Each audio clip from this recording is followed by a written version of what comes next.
Chicago. It's good to be home. It is good to be home, and I don't know about you, but I'm feeling fired up.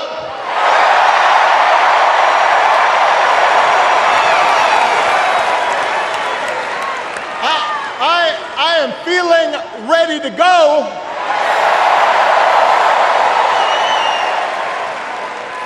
Even if I am the only person stupid enough to speak after Michelle Obama.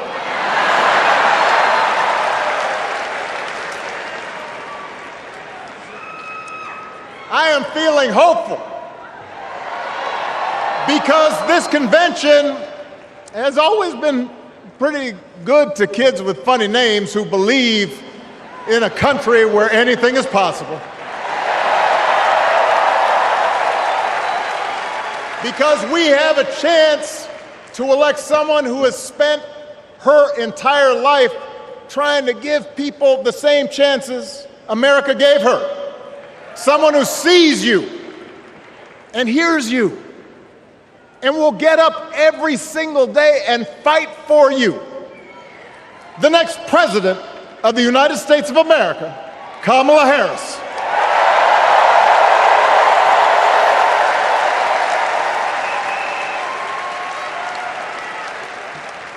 It's been 16 years since I had the honor of accepting this party's nomination for president. And I know that's hard to believe because I have not aged a bit. But it's true. And looking back, I can say without question that my first big decision as your nominee turned out to be one of my best. And that was asking Joe Biden to serve by my side as vice president.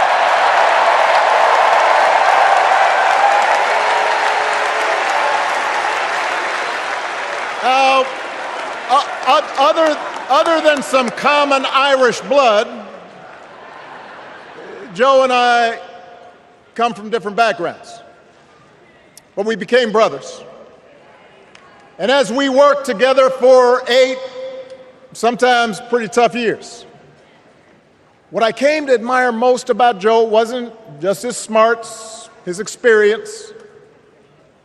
It was his empathy and his decency and his hard-earned resilience, his unshakable belief that everyone in this country deserves a fair shot.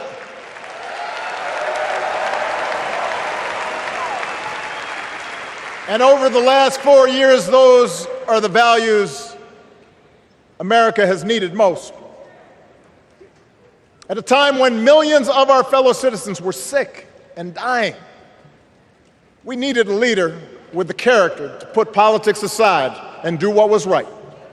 At a time when our economy was reeling, we needed a leader with the determination to drive what would become the world's strongest recovery. 15 million jobs, higher wages, lower health care costs.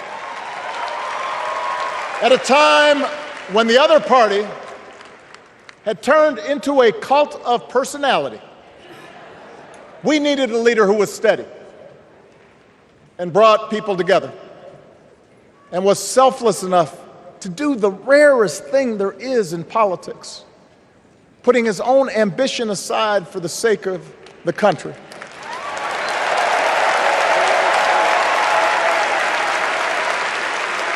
History will remember Joe Biden as an outstanding president who defended democracy at a moment of great danger.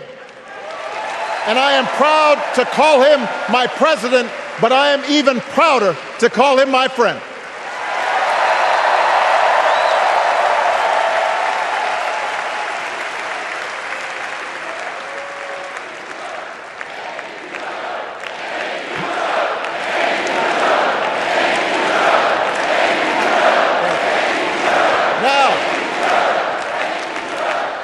The torch has been passed. Now it is up to all of us to fight for the America we believe in. And make no mistake, it will be a fight. For all the incredible energy we've been able to generate over the last few weeks, for all the rallies and the memes, this will still be a tight race in a closely divided country. A country where too many Americans are still struggling, where a lot of Americans don't believe government can help. And as we gather here tonight, the people who will decide this election are asking a very simple question. Who will fight for me? Who's thinking about my future, about my children's future, about our future together? One thing is for certain, Donald Trump is not losing sleep over that question.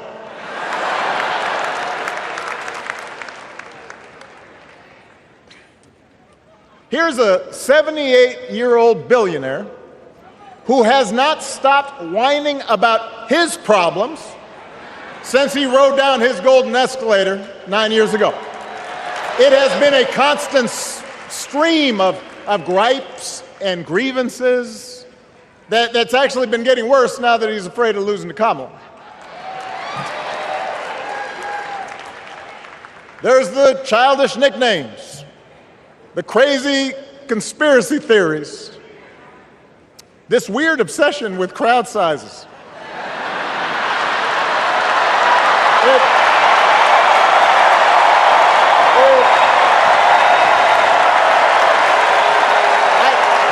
It just goes on and on and on.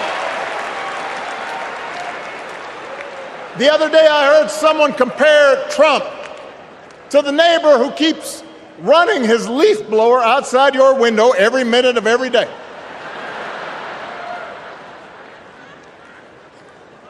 Now, from a neighbor, that's exhausting. From a president, it's just dangerous.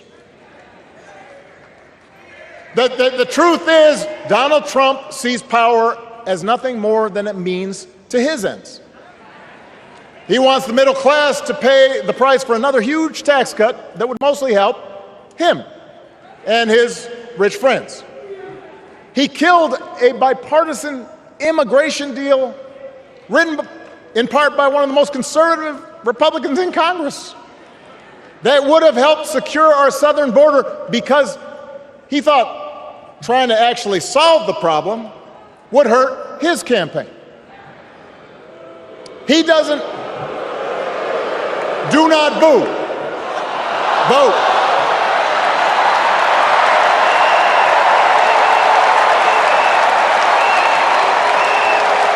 He doesn't seem to care if more women lose their reproductive freedom since it won't affect his life.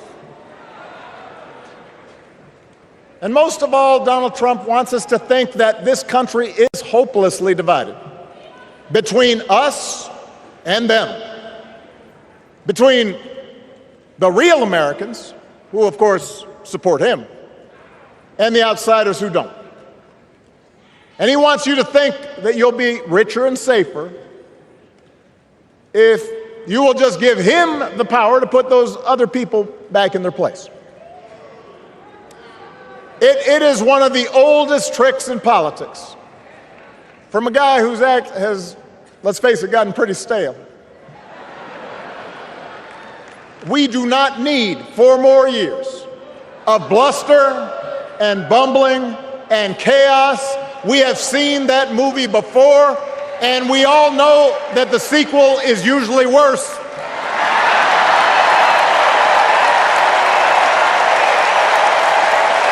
America's ready for a new chapter.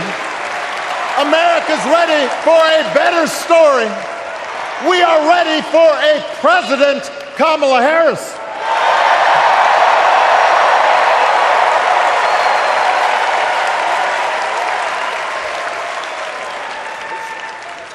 And Kamala Harris is ready for the job. This is a person who has spent her life fighting on behalf of people who need a voice and a champion. As you heard from Michelle, Kamala was not born into privilege. She had to work for what she's got. And she actually cares about what other people are going through. She's not the neighbor running the leaf blower. She's the neighbor rushing over to help when you need a hand. As a prosecutor, Kamala stood up for children who had been victims of sexual abuse. As an attorney general of the most populous state in the country, she fought big banks and for-profit colleges, securing billions of dollars for the people they had scammed. After the home mortgage crisis, she pushed me and my administration hard to make sure homeowners got a fair settlement. Didn't matter that I was a Democrat. Didn't matter that she had knocked on doors for my campaign in Iowa. She was going to fight to get as much relief as possible for the families who deserved it.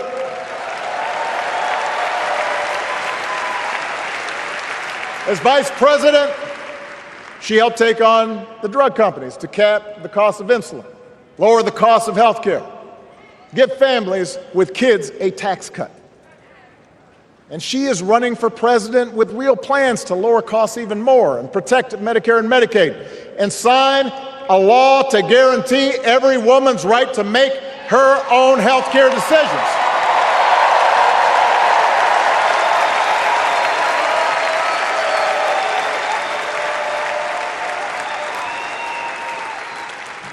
In other words, Kamala Harris won't be focused on her problems.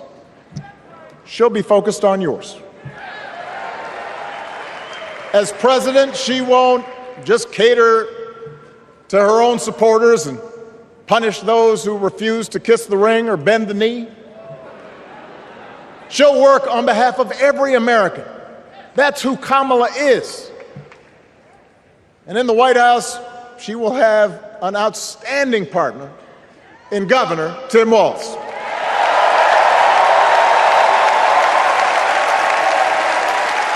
Let me tell you something. Let me tell you something. I love this guy. Tim is the kind of person who should be in politics. Born in a small town, served his country, taught kids, coached football, took care of his neighbors. He knows who he is, and he knows what's important. You can tell those flannel shirts he wears don't come from some political consultant. They come from his closet, and they have been through some stuff.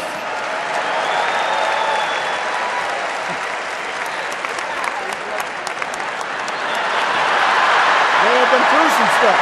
That's right.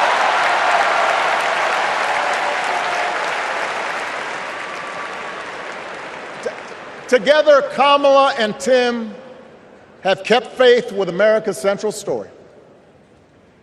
A story that says we are all created equal. All of us endowed with certain inalienable rights, that everyone deserves a chance, that even when we don't agree with each other, we can find a way to live with each other. That's Kamala's vision. That's Tim's vision. That's the Democratic Party's vision. And our job over the next 11 weeks is to convince as many people as possible to vote for that vision. Now, it won't be easy. The other side knows it's easier to play on people's fears and cynicism, always has been. They will tell you that government is inherently corrupt, that sacrifice and generosity are for suckers. And since the game is rigged, it's okay to take what you want and just look after your own. That's the easy path. We have a different task. Our job is to convince people that democracy can actually deliver. And in doing that, we can't just point to what we've already accomplished. We can't just rely on the ideas of the past. We need to chart a new way forward to meet the challenges of today. And Kamala understands this. She knows, for example, that if we want to make it easier for more young people to buy a home, we need to build more units and clear away some of the outdated laws and regulations that made it harder to build homes for working people in this country. That is a priority, and she's put out a bold new plan to do just that.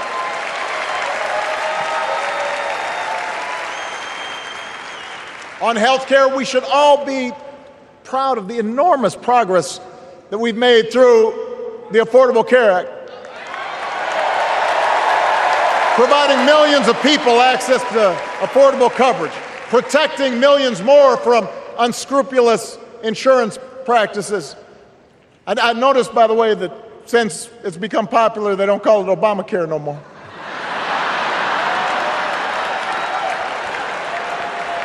But Kamala knows we can't stop there, which is why she'll keep working to limit out-of-pocket costs. Kamala knows that if we want to help people get ahead, we need to put a college degree within reach of more Americans. But she also knows college shouldn't be the only ticket to the middle class. We need to follow the lead of governors like Tim Walz, who said, if you've got the skills and the drive, you shouldn't need a degree to work for state government. And in this new economy, we need a president who actually cares about the millions of people all across this country who wake up every single day to do the essential, often thankless work, to care for our sick, to clean our streets, to deliver our packages.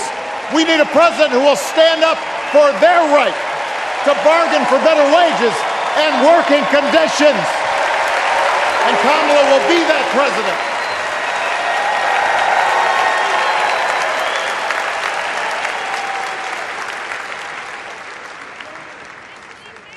Yes, she can.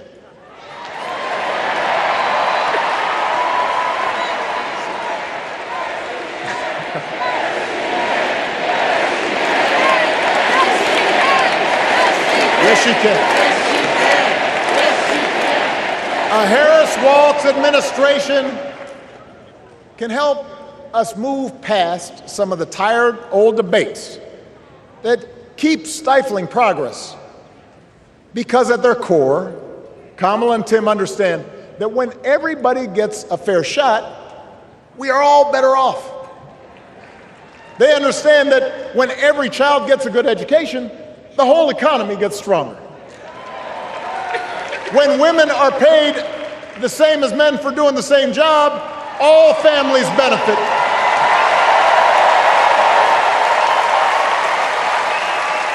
They understand that we can secure our borders without tearing kids away from their parents, just like we can keep our streets safe while also building trust between law enforcement and the communities they serve and eliminating bias.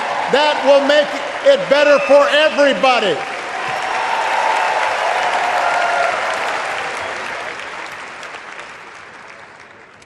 Donald Trump and his well-heeled donors, they don't see the world that way. For them, one group's gains is necessarily another group's loss. For them, freedom means that the powerful can do pretty much what they please, whether it's fire workers trying to organize a union or put poison in our rivers or avoid paying taxes like everybody else has to do. Well, we have a broader idea of freedom. We believe in the freedom to provide for your family if you're willing to work hard. The freedom to breathe clean air and drink clean water and send your kids to school without worrying if they'll come home. We believe that true freedom gives each of us the right to make decisions about our own life, how we worship, what our family looks like, how many kids we have, who we marry. And we believe that freedom requires us to recognize that other people have the freedom to make choices that are different than ours. That's okay.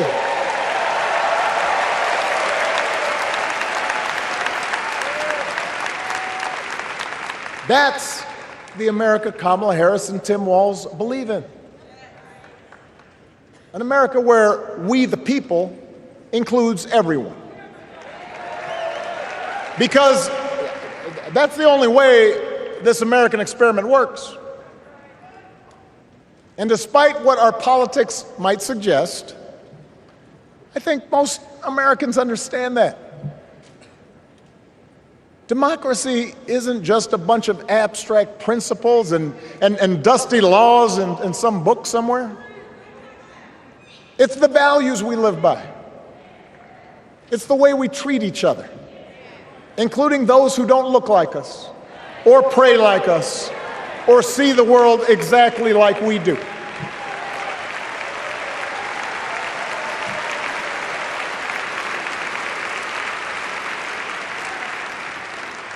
That sense of mutual respect has to be part of our message.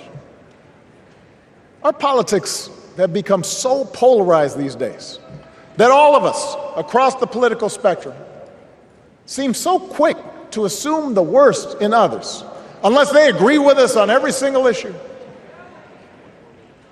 We start thinking that the only way to win is to scold and shame and out-yell the other side. And after a while, regular folks just tune out, or they don't bother to vote. Now, that approach may work for the politicians who just want attention and thrive on division, but it won't work for us to make progress on the things we care about, the things that really affect people's lives. We need to remember that we've all got our blind spots and contradictions and prejudices, and that if we want to win over those who aren't yet ready to support our candidates, we need to listen to their concerns and maybe learn something in the process. After all, if a parent or grandparent occasionally says something that makes us cringe, we don't automatically assume they're bad people. We recognize that the world is moving fast, that they need time and maybe a little encouragement to catch up. Our fellow citizens deserve the same grace we hope they'll extend to us.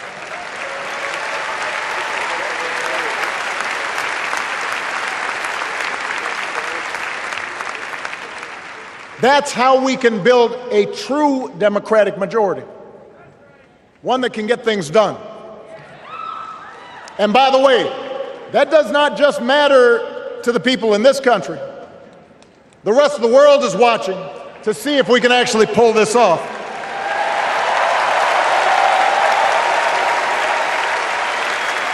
No nation, no society has ever tried to build a democracy as big and as diverse as ours before. One that includes people that over decades have come from every corner of the globe. One where our allegiances and our community are defined not by race or blood, but by a common creed. And that's why when we uphold our values, the world's a little brighter. When we don't, the world's a little dimmer, and dictators and autocrats feel emboldened. And over time, we become less safe. We shouldn't be the world's policemen, and we can't eradicate every cruelty and injustice in the world. But America can be and must be a force for good, discouraging conflict, fighting disease, promoting human rights, protecting the planet from climate change, defending freedom, brokering peace. That's what Kamala Harris believes, and so do most Americans.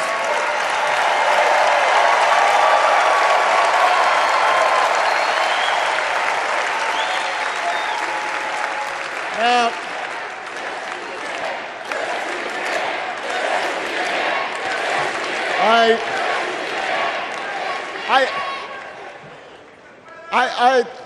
I know these ideas can feel pretty naive right now. We live in a time of such confusion and rancor, with a culture that puts a premium on things that don't last. Money, fame, status, likes. We chase the approval of strangers on our phones. We build all manner of walls and fences around ourselves, and then we wonder why we feel so alone. We don't trust each other as much because we don't take the time to know each other. And in that space between us, politicians and algorithms teach us to caricature each other and troll each other and fear each other. But here's the good news, Chicago. All across America, in big cities and small towns, away from all the noise, the ties that bind us together are still there. We still coach Little League and look out for our elderly neighbors. We still feed the hungry in churches and mosques and synagogues and temples. We share the same pride when our Olympic athletes compete for the gold. Because the vast majority of us do not want to live in a country that's bitter and divided. We want something better. We want to be better. And the joy and the excitement that we're seeing around this campaign tells us we're not alone. You know, I've spent a lot of time thinking about these past few months because, as Michelle mentioned, this summer we lost her mom, Ms. Marion Robinson. And I don't know that anybody has ever loved their mother-in-law any more than I love mine. Mostly it's because she was funny and wise and the least pretentious person I knew. That, and she always defended me with Michelle when I messed up. I'd hide behind her.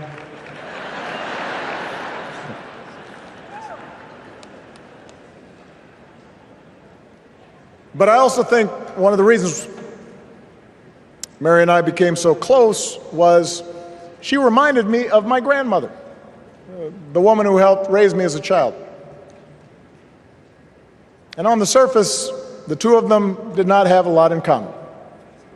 One was a black woman from right here, south side of Chicago, right down the way. Went to Englewood High School. The other was a little old white lady born in a tiny town called Peru, Kansas. Now, I know there aren't that many people from Peru.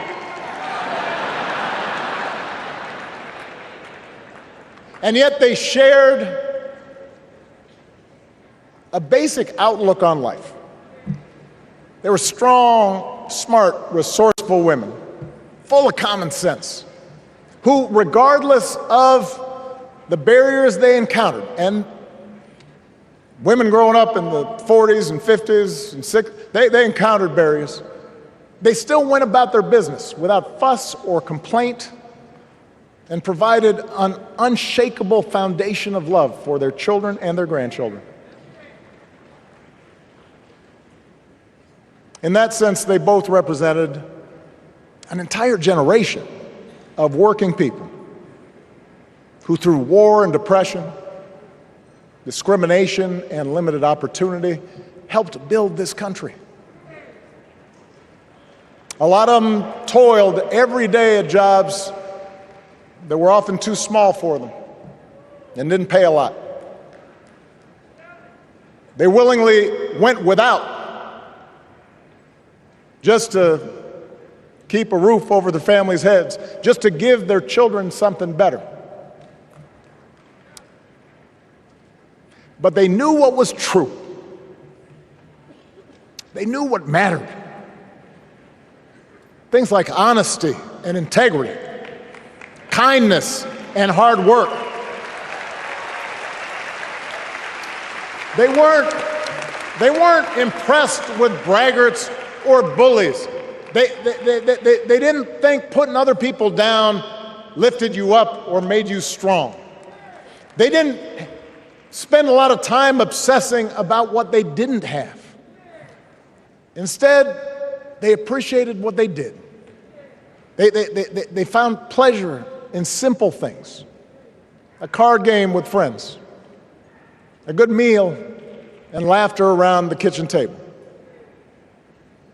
helping others, and most of all, seeing their children do things and go places that they would have never imagined for themselves.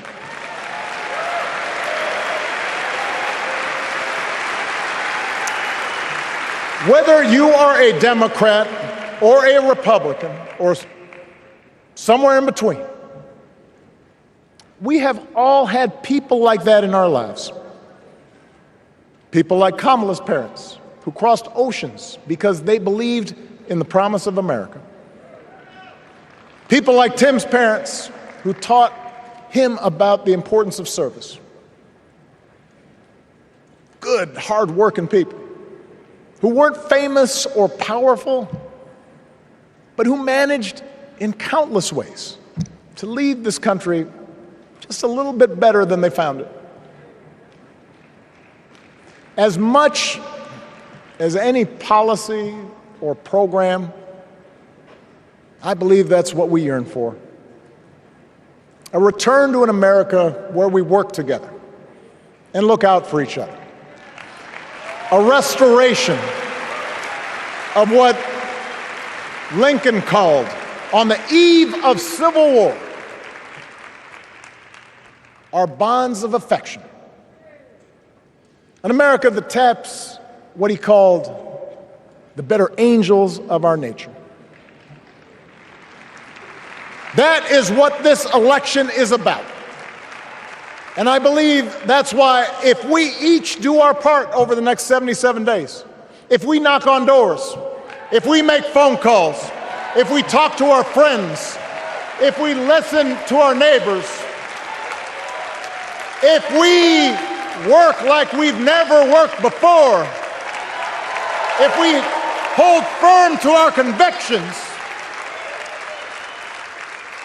we will elect Kamala Harris as the next President of the United States, and Tim Walz as the next Vice President of the United States. We will elect leaders up and down the ballot who will fight for the hopeful, forward-looking America we all believe in, and together we too will build a country that is more secure and more just, more equal, and more free. So let's get to work. God bless you, and God bless the United States of America.